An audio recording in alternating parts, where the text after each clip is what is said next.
pagi. Hari ini topiknya masih tentang turunan. Kita mempelajari bagaimana cara menurunkan fungsi implisit serta turunan tingkat tinggi. Ya, pertama apa itu fungsi implisit? Ya, fungsi implisit itu adalah fungsi yang tidak secara jelas membedakan mana yang variabel bebas dan mana variabel tak bebasnya. Jadi, biasanya dia dinyatakan dalam bentuk seperti ini. Fungsi dari X dan Y sama dengan 0. Jadi, lawannya fungsi implisit itu fungsi eksplisit yang selama ini sudah sangat sering kita pelajari. Kita sebut biasanya Y adalah fungsi dari X gitu. Jadi antara variabel bebas dan tak bebasnya dipisahkan dengan jelas. Sementara kalau bercampur seperti ini, kita sebut fungsi ini sebagai fungsi implisit. Nah, untuk mencari turunannya ada teknik tersendiri. Ya, tekniknya adalah pertama, nyatakan fungsi implisit tadi menjadi fungsi eksplisit kalau mungkin. Jadi kalau dia masih bisa dinyatakan sebagai fungsi eksplisit, maka nyatakan sebagai fungsi eksplisit gitu. Karena itu pasti akan membuat Anda lebih mudah untuk mendapatkan turunannya gitu ya. Tapi jika tidak bisa, jika langkah pertama tadi tidak mungkin untuk dilakukan, maka biarkan saja persamaan fungsinya dalam bentuk seperti ini. Langsung kita cari turunannya dengan mengingat kembali semua sifat dan aturan-aturan yang berlaku pada turunan. Nah, termasuk aturan apa? Termasuk aturan rantai. Karena ketika kita menurunkan fungsi ini, nanti kita harus mengingat, misalnya kita mau mencari turunannya Y terhadap X gitu ya. Nah, itu berarti kita menganggap Y adalah variabel tak bebasnya dan X adalah variabel bebasnya. Sehingga kita akan selalu menganggap bahwa Y itu bergantung pada X. Nah, artinya apa? Setiap kali Anda nanti menjumpai variabel Y di suku-suku fxy ini, kalau Anda turunkan, maka harus Anda kalikan sama dy dx, karena mengingat aturan rantai gitu. Jadi nanti kalau ada Y, diturunkan dulu terhadap Y-nya sendiri, lalu dikalikan sama dy dx. Setelah itu Anda tinggal menyederhanakan. Hal yang sama Anda lakukan seandainya yang ditanyakan adalah dx dy. Nah, kalau yang ditanyakan dx dy, berarti sekarang kita menganggap X adalah variabel tak bebas dan Y adalah variabel bebasnya. Sehingga kita menganggap X adalah sebuah fungsi yang bergantung pada Y. Akibatnya, setiap kali kita menurunkan suku-suku yang memuat variabel X, itu harus diingat bahwa X itu suku itu diturunkan terhadap X dulu, lalu harus dikalikan sama dx dy. Ini contohnya, saya punya sebuah fungsi implisit seperti ini, kemudian mau saya cari turunannya. Nah, yang harus saya perhatikan pertama kali, turunan terhadap apa yang ditanyakan. Karena di sini yang ditanyakan adalah dy dx, maka yang harus saya ingat adalah y. Jadi dalam hal ini, kalau saya ditanya ini, yang harus saya ingat adalah nanti Y itu adalah sebuah fungsi dari X. Sehingga kalau ada seperti ini, maka saya biarkan saja persamaannya ini, langsung saya cari turunannya dengan mengingat semua sifat dan aturan turunan. Ya, karena di ruas kiri ini ada pengurangan, saya boleh turunkan suku demi suku. Suku pertama 2x pangkat 3. Turunannya terhadap X, jadi gini, yang harus saya ingat adalah saya ini mencari turunan terhadap X gitu ya, dari ini semua.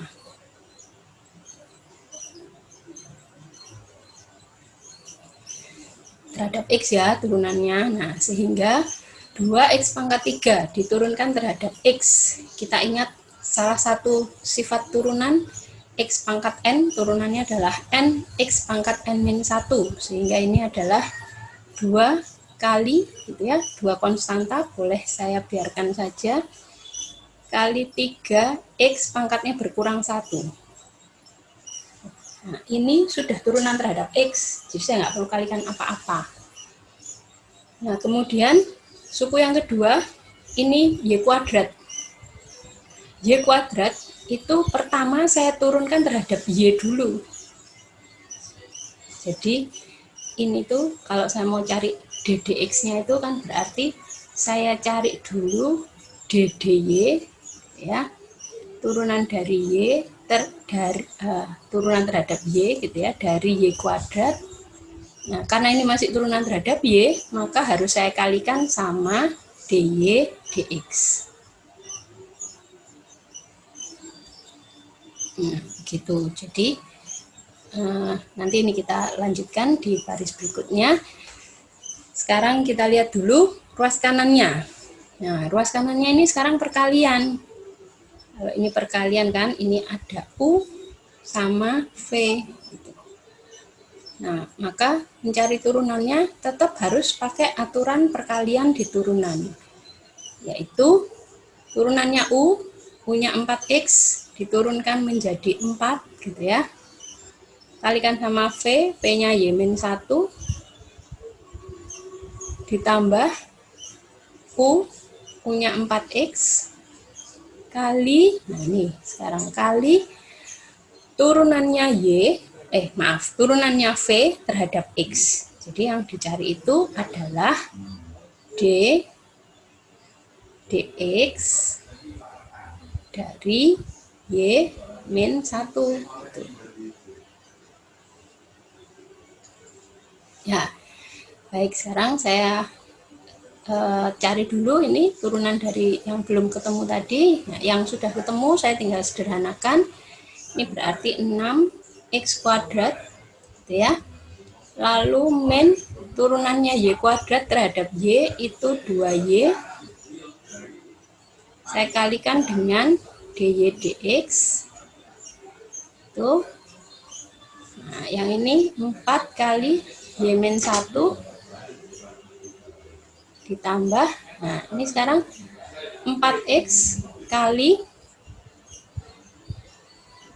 turunannya. Kalau saya mau turunkan ini terhadap X kan nggak bisa langsung, kan harus saya turunkan dulu dia terhadap Y ini. Nah, kata aturan rantai kan gitu ya, lalu saya kalikan sama turunannya Y terhadap X gitu. Jadi maksudnya aturan rantainya ini di sini. Nah, jadi hasilnya sekarang 6x kuadrat min 2y dy dx sama dengan 4 kali Y-1. Nah, yang ini 4x kali turunannya Y-1 terhadap Y1 kan ya. Jadi ini 4x kali dy dx. Nah, sampai di sini sebetulnya langkah mencari derivatifnya atau langkah mencari turunannya sudah selesai. Sekarang tinggal kita menjawab pertanyaan soalnya tadi. Soalnya tanya dy dx-nya sama dengan apa gitu kan. Nah, jadi dari suku-suku ini saya kumpulkan yang ada dy dx-nya gitu ya. Kalau saya kumpulkan yang ada dy dx-nya, yang misalnya yang ini saya pindah ruas ke sana, maka saya akan mendapatkan 4x plus 2y dy dx gitu ya,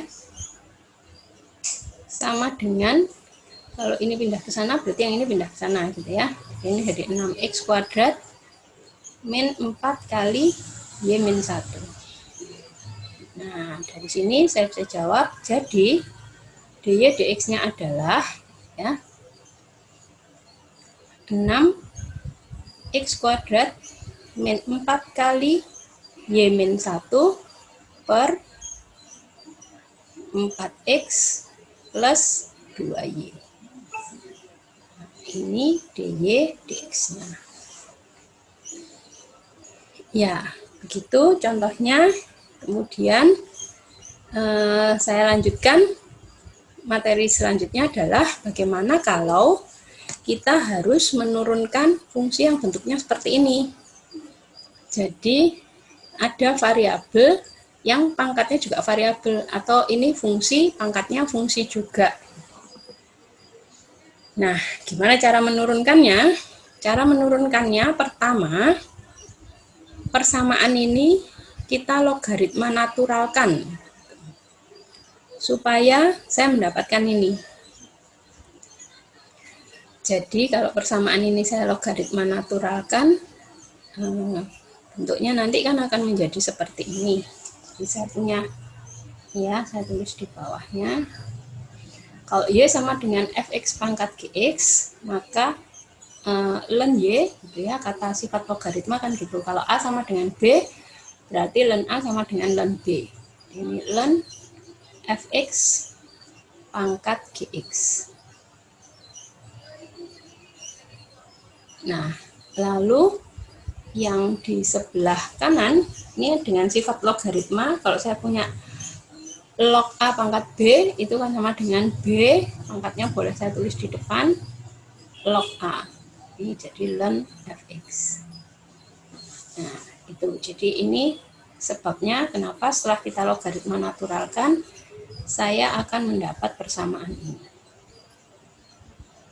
Nah, kalau sudah, persamaan ini boleh kita anggap seperti fungsi implisit gitu ya. Jadi waktu saya mau cari turunannya, nanti saya pakai teknik yang sama seperti ketika saya menurunkan fungsi implisit.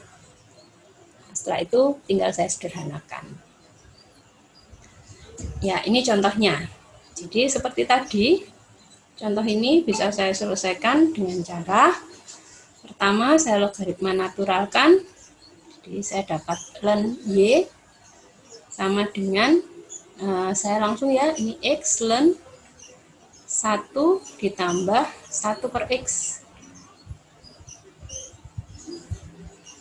Lalu saya turunkan ruas kiri dan ruas kanan dengan mengingat kalau ln Y saya cari dy dx-nya, berarti harus saya turunkan terhadap Y dulu.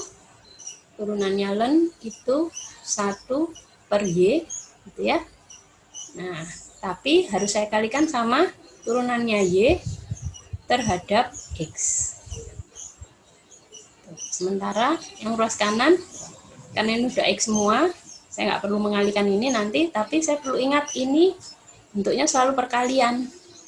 U kali V.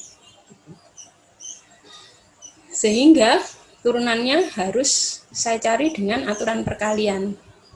Turunannya X1, jadi ini ln 1 ditambah 1 per X, gitu. Ditambah U punya X kali V, turunannya ini. Nah, ini juga harus pakai aturan rantai sekarang. Karena dia adalah ln dari, gitu ya, 1 ditambah 1 per X. Kan berarti diturunkan dulu ln-nya, gitu ya. Ln-nya turunannya adalah 1 per apapun yang dilogaritmakan. Jadi 1 per 1 plus 1 per X. Terus harus saya kalikan sama turunannya ini. Nah, jadi ini tuh sebetulnya sama kayak di sini tadi, cuma ini cuman Y gitu, yang di sini ini 1 ditambah 1 per X. Nah, saya cari turunannya 1 tuh 0, turunannya 1 per X adalah min 1 per X kuadrat. Nah, jadi setelah sampai sini, turunannya sudah selesai, saya tinggal menyederhanakan saja. Ini kalau saya tulis ddx-nya apa? ddx-nya berarti Y, saya kalikan nama itu semua, gitu. Y kali ln 1 plus 1 per X ditambah, nah ini hati-hati, ini saya kalikan dulu, ini dikali ini plus sama min, oh jadi min berarti ya, jadi min 1 per X kali 1 plus 1 per X, gini ya.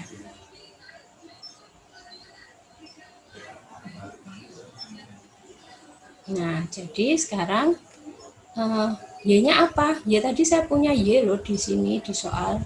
Kalau saya kembalikan semuanya dalam X, jadinya jadi 1 plus 1 per X pangkat X, gitu ya, kali ln 1 plus 1 per X, gitu.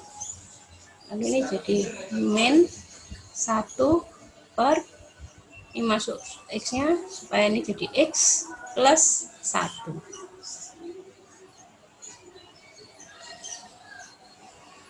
Ya, jadi ini hasilnya. Tuh, ya, langkah kuncinya adalah di sini. Pertama tadi saya logaritma naturalkan dulu, lalu baru diturunkan.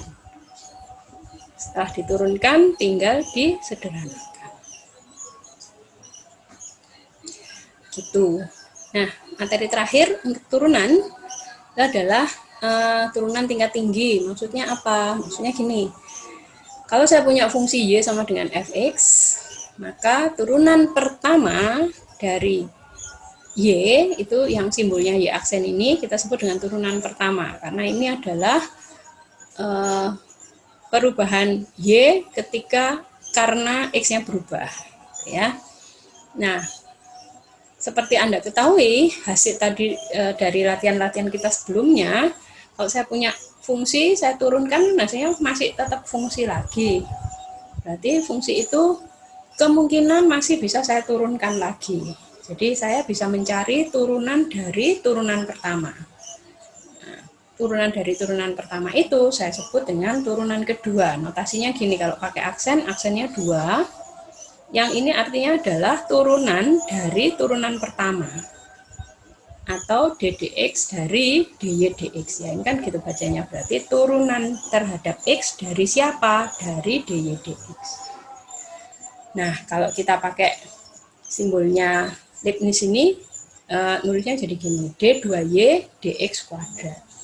Ini turunan kedua. Nanti turunan ketiga gimana? Ya, turunan ketiga begini. Turunan ketiga adalah turunan dari turunan kedua. Ya, jadi saya bisa melakukan step by step. Saya cari turunan pertamanya dulu. Setelah turunan pertamanya ketemu, saya bisa turunkan lagi itu, saya dapat turunan kedua. Turunan keduanya tahu, turunan keduanya saya turunkan lagi, saya dapat turunan ketiga, dan seterusnya. Ya, sampai turunan keberapa ya? Sampai saya enggak sesuai dengan kebutuhannya mau cari sampai turunan keberapa gitu. Nah, terus kalau kita mau menyatakan misalkan turunan ke n gitu, gimana bikin tanda aksennya ada berapa ya? Nggak usah pakai aksen gitu ya. Kalau mau menyatakan turunan ke n, saya bisa tulis dengan cara seperti ini. Bedakan ya. Kalau saya maunya y pangkat n, itu pangkatnya nggak pakai saya kurung gini. Tapi kalau pangkatnya saya beri tanda kurung, ini artinya turunan ke n dari fungsi y. Ya, turunan ke n saya dapat dari mana? Saya dapat dari turunan ke n-1. Begitu seterusnya. Ya. Ya, ini contohnya. Jadi, misalnya saya punya fungsi seperti itu. Y sama dengan 7 min x kuadrat ln x. Lalu saya diminta mencari turunan keduanya. Nah, ini nggak bisa loncat saya mencarinya. Tetap harus saya cari satu-satu. Jadi kalau ditanya turunan kedua, ya saya harus cari turunan pertamanya dulu. 7 turunannya 0. Nah, ini sekarang ini perkalian U kali V, gitu ya. U kali V. Jadi turunannya ini 0 ya, 7, terus min turunannya U. Turunannya U itu 2x kali ln x ditambah gitu ya, minnya saya taruh di luar biar saya nggak lupa, U V aksen x kuadrat kali turunannya ln x itu super x gitu. Nah, jadi ini sekarang kalau saya sederhanakan ini jadi min 2x ln x gitu ya, min x. Nah, ini baru turunan pertama. Karena pertanyaannya turunan kedua, berarti turunan pertama itu harus saya cari lagi turunannya. Gitu. Turunan kedua itu adalah turunan dari turunan pertama. Jadi turunan dari min 2x ln x min x.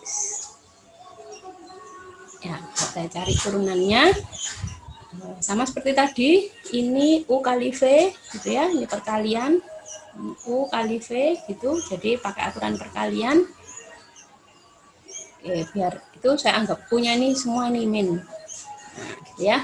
Jadi U aksennya jadi min 2 ln X plus gitu ya, plus U nya min jadi min 2X kali turunannya ln X itu super X, terus turunannya min X min 1. Jadi saya dapat turunan keduanya adalah min 2 ln X, terus ini saya sederhanakan jadi min 2, ini min 1, saya bisa jumlahkan, berarti supaya nggak bingung saya taruh di depan yang angka minnya saya tulis di luar, 3 plus 2 ln X. Ya, ini turunan keduanya. Begitu materi hari ini. Ini beberapa soal latihan, silahkan dicoba dulu. Kalau ada kesulitan, bisa kita diskusikan lewat media-media yang sudah saya sampaikan sebelumnya. Ya, ada 7 soal yang bisa dicoba. Selamat belajar.